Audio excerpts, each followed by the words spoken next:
Top 10 redneck moments.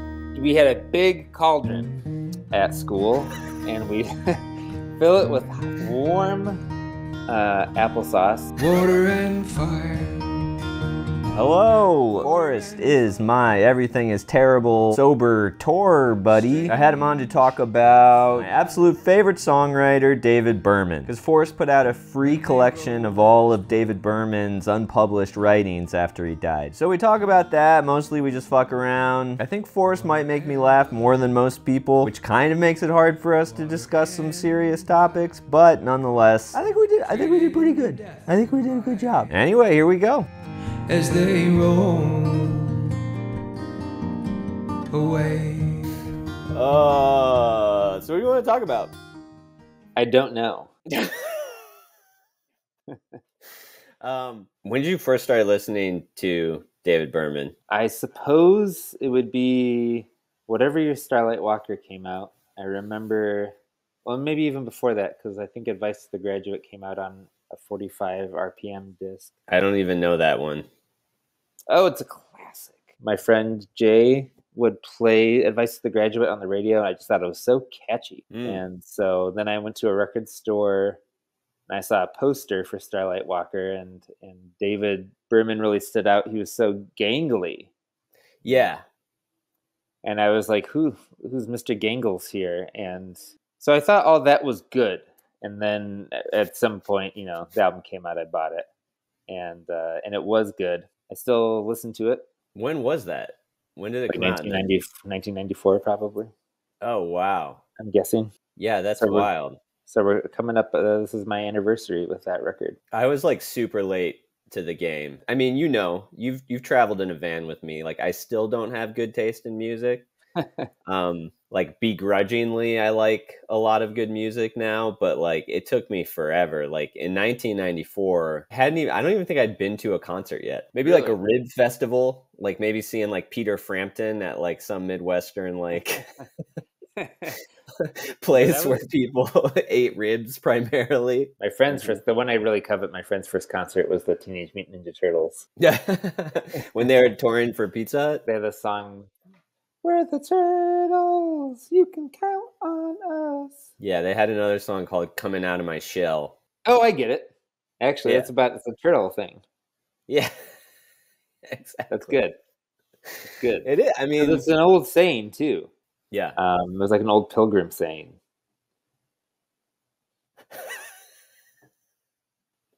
Coming out of my shell. Yeah, yeah, it's an old Pilgrim saying. The Pilgrims used to say it all the time. Yeah. And it almost they said it so often that it almost became a joke. Yeah. They said that when they came off of the boat, one of the guys was heard to proclaim, "Oh, I'm coming out of my shell." And everybody laughed because it wasn't, people didn't say it seriously as much anymore. And they definitely weren't riding inside of a shell, nor was his room shell shaped. But actually, this came up recently, yesterday, actually, and someone made fun of me for it. But when I was a child, this is where it becomes an interview about you.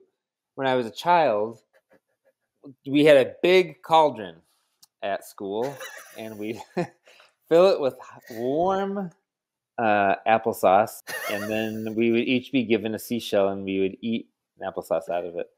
And this was, this was to illustrate how the Pilgrims and the natives first had dinner together. Did you do that? We had an actually kind of similar ritual. Okay, so what it was stone soup. Are you familiar with stone soup? That makes me sick.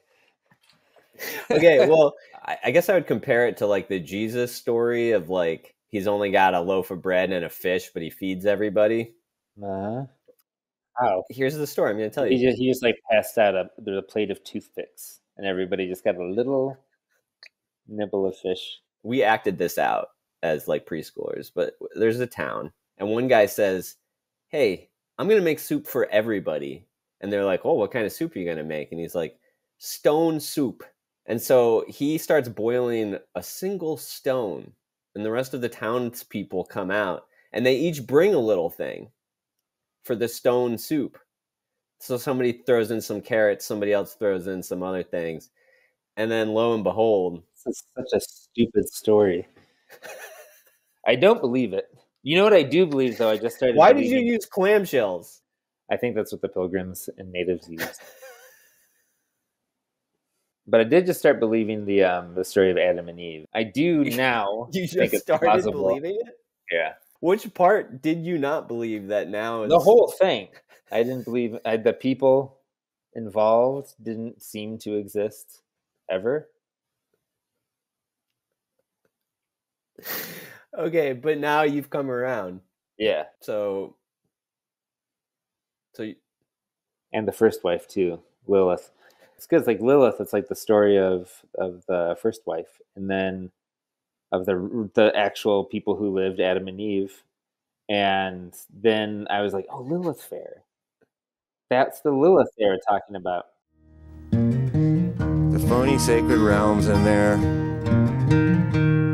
Green gazebos. Did you ever see Silver Jews live? Yeah. So they didn't tour until the 2000s, right? There was this whole legend that they'd only played 2 shows ever. And then Drag City announced this event called Aquacade 1. And it was something that David Berman put together with Drag City, and it was at the Empty Bottle in Chicago. And so my friend Travis drove up from St. Louis, and then we drove back half of the way to St. Louis to a town called Chicago.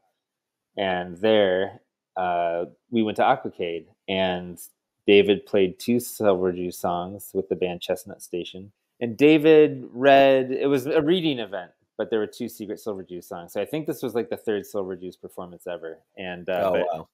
Joe Wenderoth, who wrote a book called Letters to Wendy's, read, Harmony Korine read.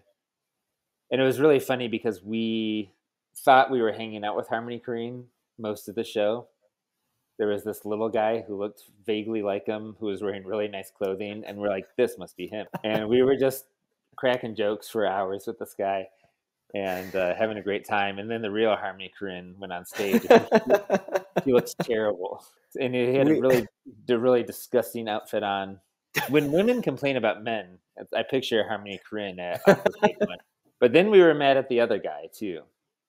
Because he was by association, because he looked like him. We were like, you lied to us. He actually never said anything to us about who he was. One time we were on the way to Vancouver. Was I with you? You were not, but we were going to do a show. We just started talking about Nardwuar on the way there, and like, will Nardwuar be there?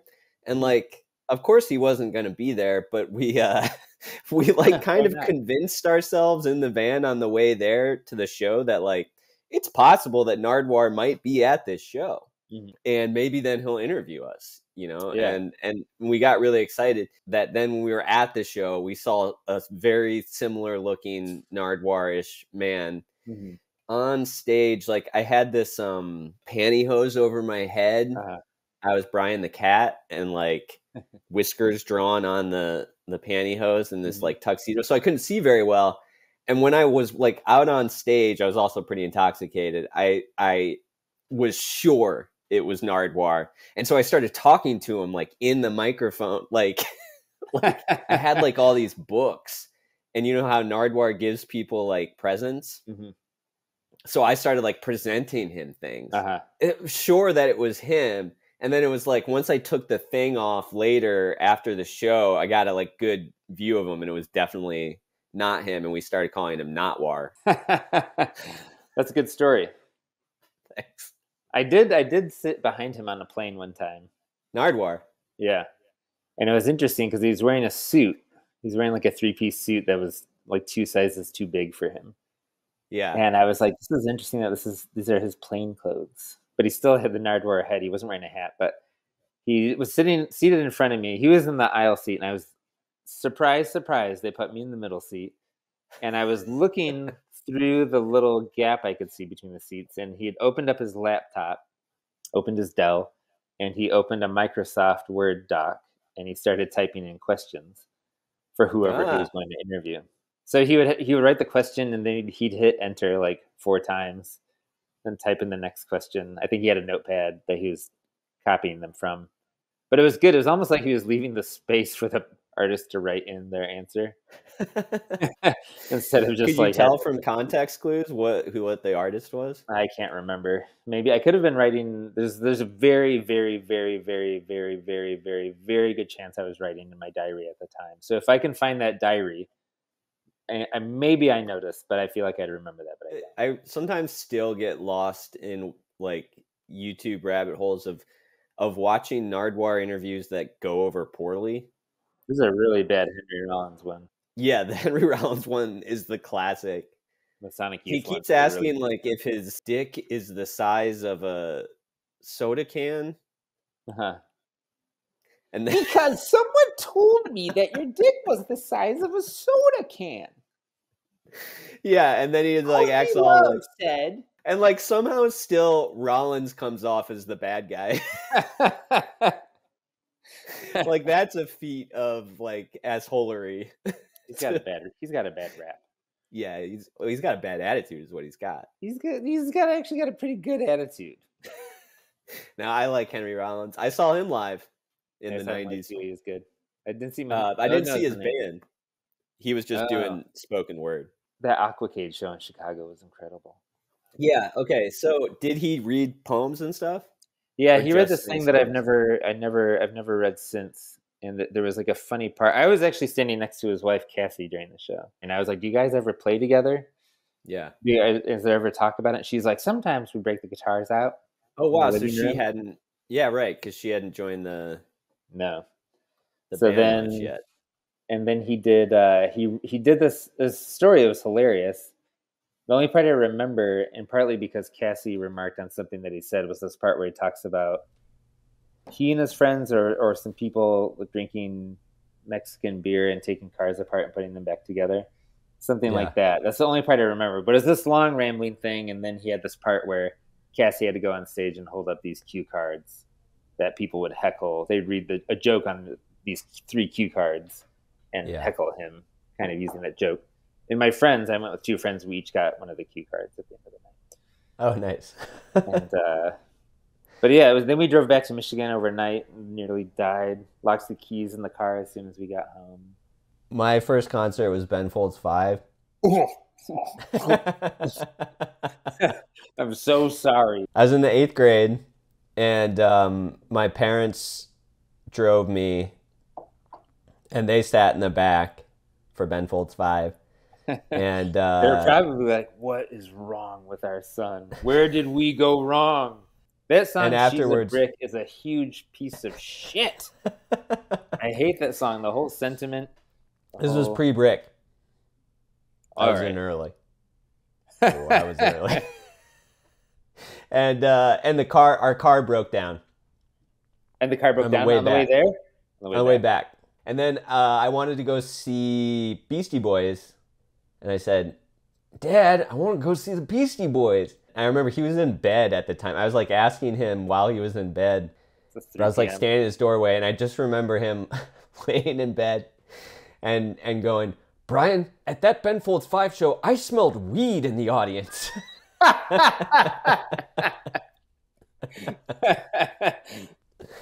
Ben Folds 5 is a big stoner band. Yeah, I guess. Yeah. I smelled weed. Yeah. If he had taken you to see Beastie Boys, I'm glad that you said the name out loud. I've always thought it was Beastie Boys. So actually hearing somebody say it, and I put it together. He would have been like, "Brian, I smell cocaine." At the Beastie Boys concert. "I smelled the charcuterie board at the Nine Inch Nails show." One time I got into a lift and I realized that the guy had just smoked crack because it was like a smell that I hadn't smelled in like a decade. Uh-huh. And then we left, and I was like, "Oh God, like this guy's fucked up on crack, and he's driving me around the city." Some people drive better on crack. Yeah, I mean, at least it's a stimulant, you know? Did you have the thing where you're like, "I drive better when I'm a little bit drunk"? I never felt that way. I always felt bad when I was doing it. What? Oh, really? Yeah, I always felt bad. I always felt good as hell. Like, feel fine in the moment, and then I would, like, get back and be like... Why did I do that? the next morning I'd be like, oh, that was bad. Because you left the car in the street. That was a bad thing I did. When I got arrested for drunk driving, I was on a date, and she tried to do that thing where you suck on a penny. Oh, yeah. We got pulled over, and she's like, I'm going to start sucking on a penny now in case they let me drive your car. And we had drank the exact same amount. Yeah. So I was getting arrested, and she had the penny in her mouth, and they were like, have you been drinking? And she was like, yeah. And they're like, we'll give you a breathalyzer, and if you pass, you can take his car. Uh-huh. And she started to choke on the penny. Oh, she swallowed the penny? No, she spat it out in front of them. And they were like, what was that? And she was like, I don't know. And then they breathalyzed her, and she failed. And, I remember being in the backseat of the cop car. I was trying to blow her kisses. But I was handcuffed with my hands behind my back, so I was going, like kissing my shoulder and blowing at her. The second time I got arrested was great. It was not while driving. It's almost better because the person I was with was having a terrible time. So it's like when you're coloring and you put black on the outside, it makes the color inside look brighter. Yeah. I was the color inside. He was the darkness. It was this amazing night. My friend Scott had started this party called Stuffed Queens that would happen at El Rio. I think you've been there in San Francisco.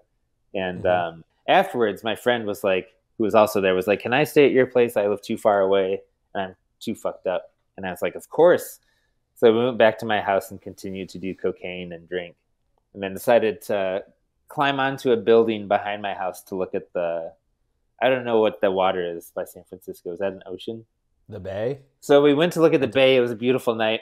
And we couldn't quite get to the building behind my house. But I was like, oh, there's this way we can go through my neighbor's yard to this other yard where nobody lives. And we climbed that fence onto a building. So we were climbing that building when all of a sudden I hear somebody say something. I look up and there's like 15 cops like all over my neighbor's house and like in her yard and stuff. And they all have shotguns. Because you were climbing around? Yeah, the woman, my neighbor, was like, I think I saw them go over there. And then all of a sudden this flashlight is on me. And they're like, freeze! And they just like fucking trash me and my friend. And they're asking us if we're in a gang. And I was like, maybe if we'd been frozen in 1955, just thawed out, like the way we were dressed. And my wife at the time, it woke her up, and she came out and she could hear me yelling all of this stuff, and she thought that I was insane because of the stuff I was saying. I had cocaine anger, man. Yeah. Like I was really angry at some of the stuff that the police were saying. And I was like, I'm not a bad person. I'm not doing bad things. And it was a direct response to some weird question that they asked me. Right. But she was like, what the fuck is he saying? What is he doing? Yeah, because it sounds bad. Yeah. Anytime you're directly saying I'm not a bad person. I'm not doing bad things. And she could tell I had cocaine voice. And so she was like, she went to a police officer and she's like, I think my husband was looking for our cat. I think that's why he's in the neighbor's yard, which I wish I had thought of. Because that great. Kind of thing would happen all the time in reality. And the same reality that Adam and Eve existed in. And so they arrested us, It's weird because I have this memory that they walked us through the house that no one lived in, which has to be a drug hallucination or something. But they took us out front and they're like, we might let you go. And they're frisking us. And then they found the baggie of cocaine on my friend, whose name is Legs. And they were like, they go, this is junk. I go, it's cocaine. And so then they arrest us, and they didn't book us. Somebody screwed up, and they just threw us in the drunk tank. And my friend proceeded to lose his fucking mind, and he was like, I'm trying to get an apartment right now. I'll never be able to find a place to live with this on my record. He's like, do you think we're gonna go to jail? And he's just going nuts. And I was like, go to sleep. Yeah. And he was like, how can you go to sleep? And I was like, oh, it is bright in here. And so I threw my coat at him. I was like, wrap this around your head and go to sleep. And he just didn't. Well, he was on cocaine. He was losing his mind on cocaine. I could sleep, though. I slept. I can sleep. You can put any amount of cocaine in my system, and I'll take a nap. That's my guarantee. Not like that. They'll let us out through this garage door. And they're like, didn't you get a little slip? And we were like, no. And they're like, okay, see you later. And we're like, that was easy. Bank error in your favor. No, that the cops came back and they were like, we need you to sign this thing. And we were like, I don't think Absolutely not. No way. You're too late. And so we never heard another thing about it. Wow. Wait, and that's how it ended? They didn't like try to intimidate you into signing it? You were just like, no? No, they all had this, they're all like. Were they like, but I really want you to. I really want you to sign it. No, they were just like, you got us. They're like, no. No. And they just seemed like, man, you totally missed this. They wouldn't make eye contact. And dude, come on. There was a funny part when they threw us in the room. They were like, and I was like, they forgot to book us, and I started banging on the door super hard. And the guy came up. He's like, "What the fuck do you want?" I was like, "You didn't book us." And he was like, he's like, "Shut the fuck up." And I was like, "Oh, I should shut up." I was like, "But I also don't want to disappear with the police, and there'd be no record of it. It doesn't seem like a great." Oh, I see. Yeah, that could be a bad ending too. Yeah, that would be a precarious feeling, like to be locked up and be like, no one knows we're here. Can you imagine? Yeah, that could go badly. You're a good person who does good things, not a bad person who does bad things, and you tell. Yeah. You could be a good person. You just tell your family, "I'm going to go disappear with the police for a while." Red flag, or orange at least. But did you ever think waterfalls would not exist if it were not for cliffs? So did you see Silver Jews after that? Yeah, at least once, maybe twice. I thought it was just once, but I recently learned it was twice. Where at? I think it was twice in Ann Arbor. I think I saw them once, and then I wasn't going to go the next time because I didn't like the album, and I was kind of like, I don't know if I like this. Which one didn't you like? Lookout Mountain, Lookout Sea. I love that one. But the show was amazing, and I went by myself and ended up drinking at this bar. You could buy a pitcher of Old Style for $4. And nobody would bat an idea when you just walk around drinking out of a pitcher. Like a Viking? No, not this. This was not. I looked like a small, malnourished man crying with a big pitcher. Like a mouse with a human-sized beer? Yeah. And it was just, I was crying. I was like drunk crying. And sure. And I was in the back of the room, the back middle, right below this TV that was playing the Chick-A-Go-Go TV show, is like the Chicago Kids show, playing above me. So if person in front of me would turn around and see this kids show, and then me right below it, looking like dog shit. I was like mostly on this gin and Sun Chips diet at the time, sure, except for my occasional pitcher of Old Style. Right, $4. If I could scrape enough quarters together to buy a $4 pitcher of Old Style. I saw them in, I think, the same tour. Probably within days. It was some shitty DIY space. Mm-hmm. The power kept going out. It was. I bet it was like their first show or like their first big show or something, you know. Mm-hmm. And David was like doing like worship poses, like go down on his like knees and like he spent a lot of that show on his knees, like face on the floor. Really? And my friend Seth saw him the next day at Chipotle. God's restaurant, they call that. Well, it's funny that you say that because like the restaurant that my friend turned around and was like, "David, saw you last night," and David immediately apologized. He was like, "It's like, oh, it was so bad," and my friend was like, "No, it was great." And David was like, "What's your name?" And he was like, "Seth," and David was like, "That's a Bible name," and Seth was like, "So is David." I remember the first time I really heard the word Chipotle. I went to a Chili's, and they had a Chipotle burger. It was new to the menu. And I was like, how do you say this word? And the guy was like, Chipotle. And I was like, now I know. I'm going to tell all my friends about this pepper. I was going to ask, so, like, were you in contact with David Berman? Yeah. How did he was writing, like, a blog at the time, right? No, at the time, there was this, he may have done it, there was the Silver Jews message board. That's what it was. It was the message board. Yeah, that was really fun. But maybe I'd written somebody to interview him. I needed a reason to reach out.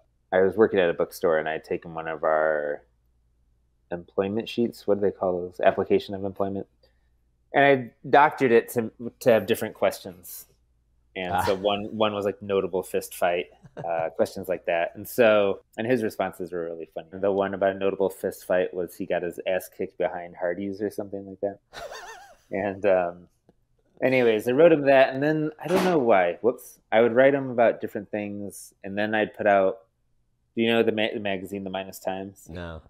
It was this magazine that Drag City eventually published. This guy, Hunter Kennedy, started it, and then Drag City started publishing it, and David was a contributor and all these other hilarious writers. But my friend Travis he lived in Arizona at the time when we had met, and he had found a copy. Having read about the Minus Times, we just had created this legend in our head because Al Gore had not yet invented the internet. I remember reading in an interview that like when he tried to kill himself originally, that he went to like some hotel in Dallas and was like, I want the room where Al Gore lost the presidency.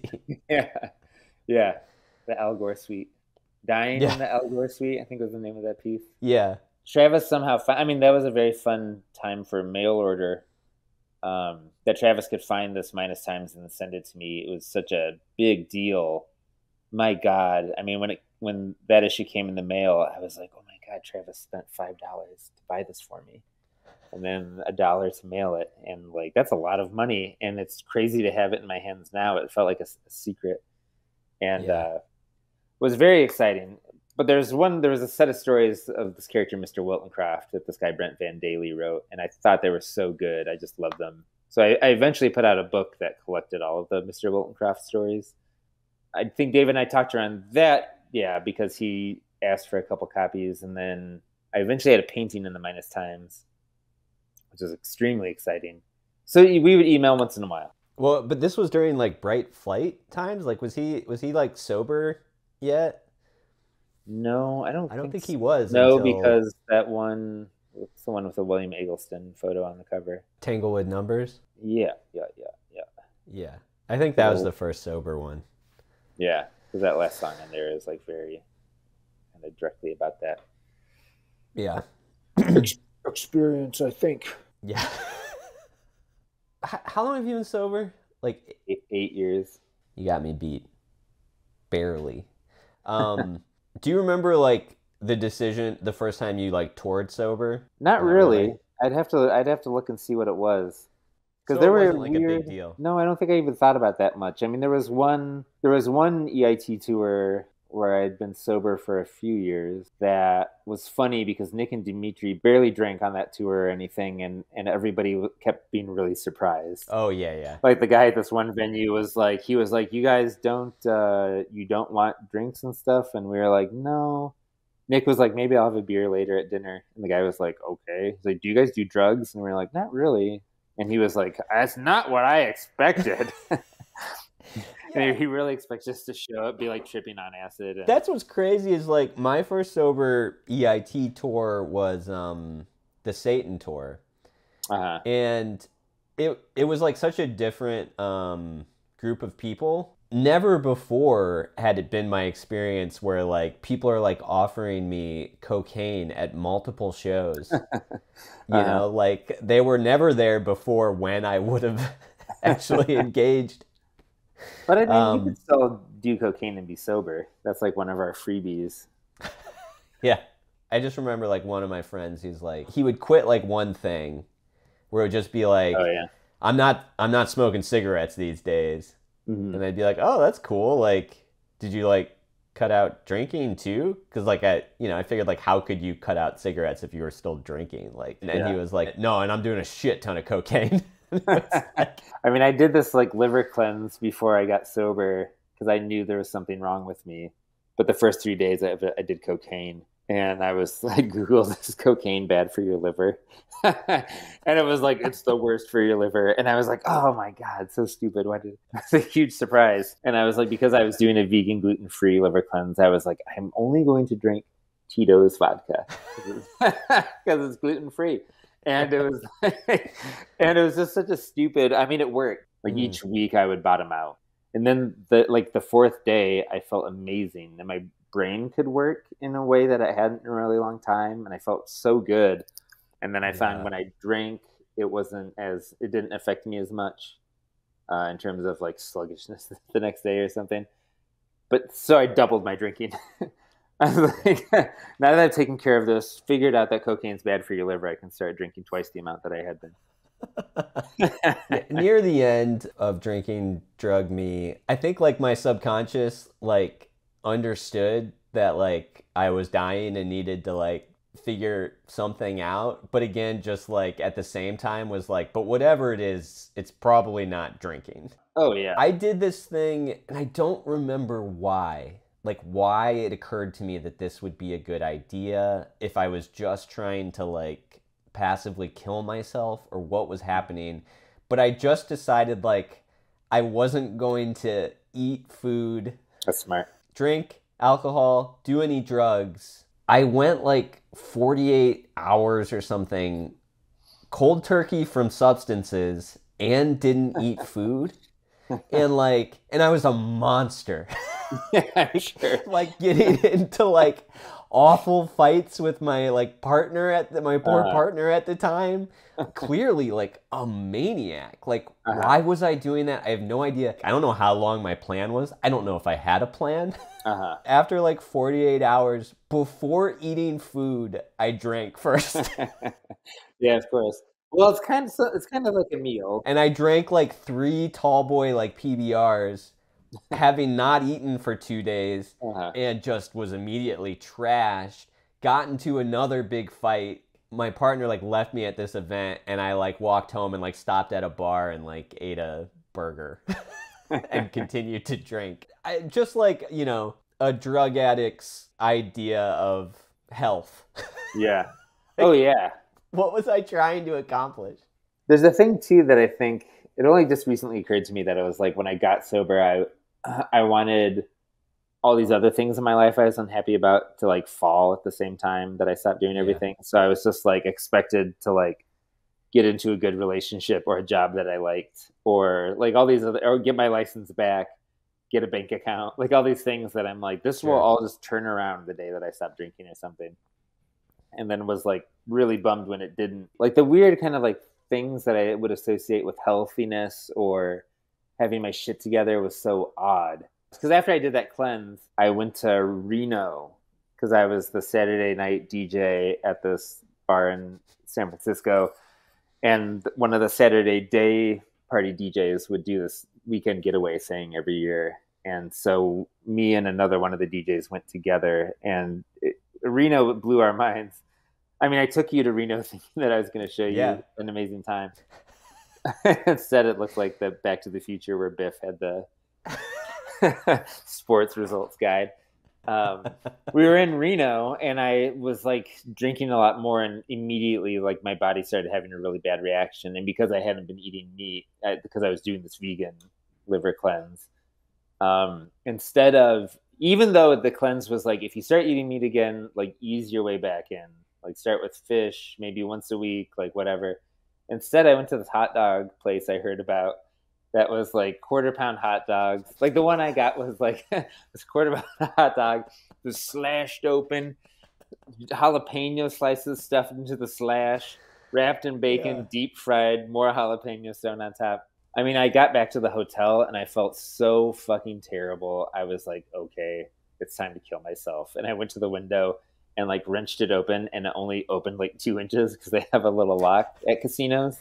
They saw you coming. They know what you're thinking when you get a high. I mean, the expectation that anyone at a casino may hurtle themselves from the hotel window is a thing. But it was just like, it did that, and I was just like, I can't even do this right. I just broke down crying. Sure. And then my friend and I went out. He's like, let's go to the pool. And we went out to the pool, and he had me take a bunch of photos of him because he had never used Tinder. So he didn't have a lot of photos online.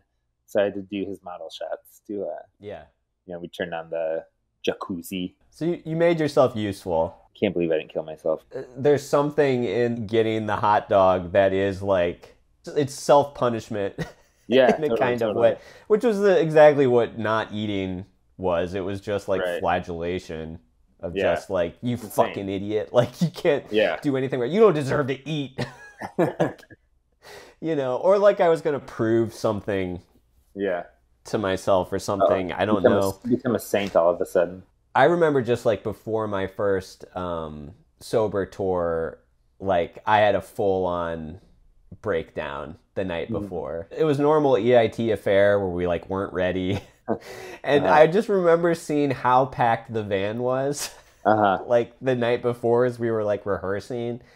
And it just like occurred to me that like I was gonna be like sober packing this van every night, and like how long it was gonna be. Like started crying, you know, I can't do this. And then I did it, you know, and it was a positive experience. But I just think that anticipation is like a hard thing to get used to when you're sober, is just the anticipation of things. The things themselves while sober are like universally easier. You're just projecting like this is gonna be awful, which is I think what leads people partially to some addiction. Like, I'm not okay with this feeling. I know what the quick cure. Yeah. Just not allowing things to happen, instead like medicating beforehand, you know? Yeah. I think the first actual tour I went on was with Everything Is Terrible. I was going through a breakup at the time, like a pretty fresh breakup. So my head was a little bit more over there. I mean, it was funny. I brought like 18 books on that tour, and Nick was so relentless, like making fun of me.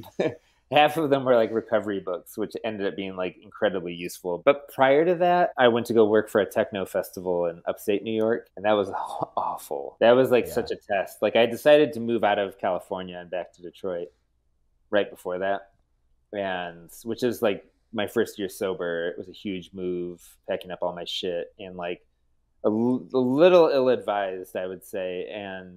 But it was like, anyways, went to go work this festival and was just like, you know, it's a festival that's limited to 1,000 attendees, and they're almost all fucked up. And so you're, and it's a techno festival, so it's just this relentless sonic assault. Like all of the stuff, I was just like, this. Were you by yourself? Yeah. Oh, well, that I mean, is tough. It's just a weird thing to contend with. It was like no support system. You know, my phone had no reception, so I couldn't call anybody. That first Everything Is Terrible tour that I did sober, that one, it was cool because I had a couple of people that we would call each other on a group call and do like a fake recovery meeting. I mean, they were a real meeting. It was incredibly useful. Yeah, I mean, tours are just insane. If it's not insane, then it's like at least heightened. You know, it's like every night's like New Year's Eve, where it's like nothing necessarily magical is going to happen, but you kind of like sense that it should. And then you perform in Reno, Nevada. Yeah, exactly. But like I always thought with David Berman, like that's partially why he ended it, was the anticipation of the tour. Just from myself, just knowing how much anxiety I get before the anticipation of a tour, and somebody like him who like has openly hated tours and canceled tours midway through, and this time was doing it without the support system, you know, like I think that would be like a catalyst, you know, that would be his hot dog in Reno. Yeah. I mean, I have no idea. My friend Cyrus was playing bass in that band, and I listened to a practice recording of them, and it was crazy because David seems like he's having the time of his life. Yeah. He's like cracking all kinds of jokes, and it seemed like a great vibe. I'm sure it was. I don't know. I'm sure. I'm sure. That's why I just think I don't buy the whole like suicide note theory of the album or whatever. Like I'm just like, oh yeah, I don't think so. I mean, it's like it's an insane record. I mean, I love it actually to death, but it's like I love it. I mean, it's just like it's a relentlessly hopeless record. And it seems, totally. And it's funny too because there was an old interview with him where he was talking about, he was ragging on Elliott Smith, and he was saying about how like the difference between him and Elliott Smith or something is that his songs have hope, and then by the time Purple Mountains came out, practically your best work, and it's so hopeless and like but I'm like, but maybe just true, because like I think that album is so great because it is straightforward. Yeah. Most of his other writing is like buried in a lot of humor. And I don't think there's like one that's like more or less true than the other. I think Purple Mountains just sticks out because it's so straightforward, and then because it was the final thing as well. It's got that song Smoking in the Boys' Room, which is one of my favorite songs of all time. Yeah, Hot for Teacher, and then Smoking in the Boys' Room. Yeah, it sounded nothing like the rest of the songs. Well, I was hoping maybe since you had that document that maybe you had a window into the choice of including Sweet Cherry Pie, Smoking in the Boys' Room. Somebody from the UK just wrote me about that document because he's on this quest to put together all the post-actual air stuff as what he thinks would have been like a second book of poetry. And I don't think I've talked about this anywhere, but I don't think, I mean, to me, having put that thing together, I think like that he wrote a lot more poetry after actual air is a pretty bleak notion. I mean, and it seemed like, I think it was like a 10-year span or something. There were a few readings that were cataloged in some way, either like recorded audio or video and are on YouTube, or were just transcribed somehow. And those readings over the course of the 10 years, he pretty much read the same stuff at each one. Yeah. And one of them, he just read this long thing, and it was a big mess of stuff. And like 3 of the poems came out of that. So I honestly think that he did actual air, and then he wrote some stuff for The Believer and a couple things here and there. And then he wrote this one long thing that he turned into a few poems, but I don't think that he wrote much of anything after that. Yeah. I mean, he talked about when Silver Jews ended that he was gonna write novels.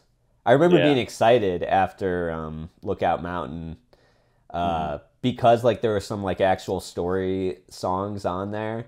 And like I was like, I think this would be great. How did the actual document like even come about? Oh, it's just, I mean, it was like he died, and then within the next couple of days, I was like, oh, I'm going to put all this stuff together just so it's together. Because so I just started finding stuff. I mean, part of it is because I knew that the Believer stuff was online, and I don't know. Well, I had an ulterior motive. I mean, part of it was like I was getting all the stuff together and putting it in one place, and I love archiving. I love that kind of stuff. There's just, to me, like, especially print, but like any kind of archiving somebody's stuff, I'm just insane about. There's something that I don't know. It just does something to my brain. I'm the opposite. The absolute opposite. But then there's a lot of people who wrote me that they're like, oh, there's this thing he wrote for a Parisian magazine that has never been anywhere else. So I had to get like a issue account, the ISSUU thing. That's like a magazine archive thing to get that. So there are things like that, and then people would be like, reaching out to other writer or other people would go to the doc because it was a Google Doc, and they would request to edit, and then they'd send me a message through that. And most people I wouldn't write back. Most people would be like, can you just let me download it? Because I made it so you can't download it. Right. And so people were like, please, just me. I won't share it with anyone. And I just delete. And then there are the people who were like, oh, well, I did an event with David, and he sent me these poems that are in this thing that you transcribed from YouTube, and this is what they actually looked like in the email that he sent me with the line breaks and everything. So there are people that were really helpful like that, and that was really fun. But I mean, part of it too was like I really, I didn't want to include anything from the Minus Times because I loved the magazine so much, and they had made a compendium of all of them. Okay, and so I put a link at the front of it being like, nothing from the Minus Times is in here. You should go buy that. And apparently Drag City sold out of all of their copies of the book, and they didn't know about the doc yet, and they had called Hunter from Minus Times and was like, what happened? What happened that this is just gone now? And he was like, oh, I think Forrest did this doc and there's a link to buy it at the Drag City site. And so apparently a ton of copies have sold from that, but that was kind of my ulterior motive. Motive was just to like sell this book that I thought was great too. Have you been updating it since? The well's probably dry. No, I've never even read it. Yeah. I've read a bunch of it, but I've never stopped and like read the whole thing. I mean, it's funny. I haven't either. I haven't read it all. I almost like having it as like this unfinished piece. Yeah. That I always know I can like go to, because I've pulled it up so many times and read sections of it. I mean, that's what I love about poetry in general, and like actual air is like, I like a book that you can just randomly open and with no narrative or whatever. And so, well, somebody in this like Silver Jews Facebook group had used some like text app thing to just pull all the text from the doc and print it out. But it just rips the text, but not the formatting. So they were showing it off, and it's just this thing that's all jumbled together. Yeah. Which I thought was hilarious. I was like, this seems like the absolute worst way to read it. Yeah. Like I don't like I don't want to read a Google Doc, but I'm also like I didn't want to leave. If it's going to exist, it can't exist in this murky territory of theft. Like it can't be sold, it can't be downloaded and traded, it can't be people can't go in and edit it. I can't make money off of it, even though I like wanted the Minus Times book to sell. It just had to be untouchable, you know? Like, yes, it had to be untouchable. And that's like, his whole thing was constantly stepping in his own way. Like, constantly like putting some barrier between him and a more massive audience, or, you know, like the rumors of the HBO show about his dad that he pulled out of because he said they were going to make him like cool, like Tony Soprano. Right. Even him like being like angry about the association with Steve Malkmus, I'm like in a perfect world, you just wouldn't care. You would just do your thing. Yeah. But I mean, it's one of those things. It's like what adds to the mythos of why he was so interesting. Or maybe pathos is the word, but like I never remember what either of those mean. Yeah. All I know is Adam and Eve existed. There was a apple and a snake there. But I think that's what's so amazing about him turning things down. Like, I want to be cool enough to get offers and turn it down. That's like as cool as it gets. I mean, I just like his writing. I just like his gangliness. I liked some of his glasses. He had great glasses. Sometimes he used good chords. He put the chords in the liner notes. That was cool. I don't think I've known any other musician that put the chords in the liner notes. Yeah. That's rad. Yeah. All right. I gotta go pick up my daughter. We did it. Yeah. Thanks for doing this. Oh, anytime. If you want to do it again, let me know. Cool. Maybe I'll have changed my mind about Adam and Eve. We can talk about that. Yeah.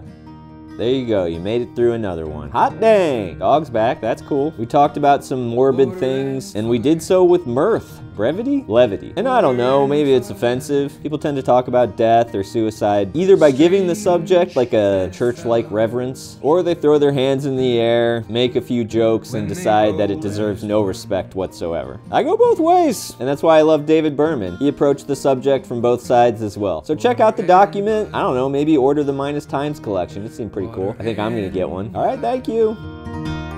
Trading death for life as they roll away.